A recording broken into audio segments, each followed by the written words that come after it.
Yesu mwami ni utubaza ate, ninde ntumye mu murima wanje, dore hari benshi bazimiye, genda ubamenyesha ubuntu bwanje, dore hari benshi bazimiye, genda ubamenyesha ubuntu bwanje, mana yanje tegeka ubu unkoze w'ikara ry'umuriro, mana yanje tegeka ubu tuma mwamubundi imbere yawe.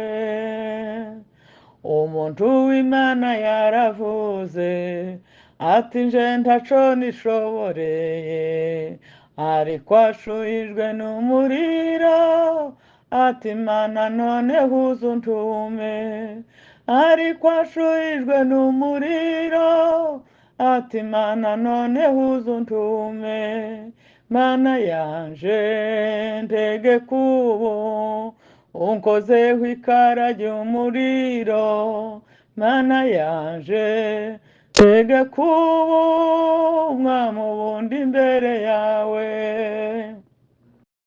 Hari abantu benshi bazimira batamenya umwami Yesu Kristo, muze tuje kubabwira inkuru y'agakiza k'ijambo ry'Imana, muze tuje kubabwira inkuru y'agakiza k'ijambo ry'Imana.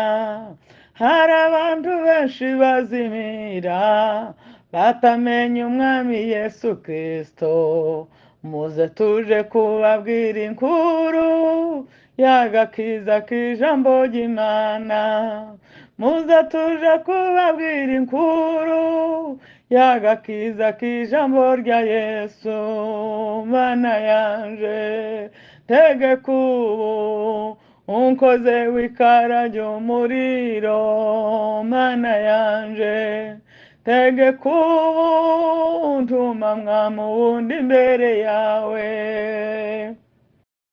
Igihe gisarura gishize abakozi bose bazataha, kandi umwami wabo azabakira ababwira ati mwakoze neza, kandi umwami wabo azabakira ababwira ati mwakoze neza.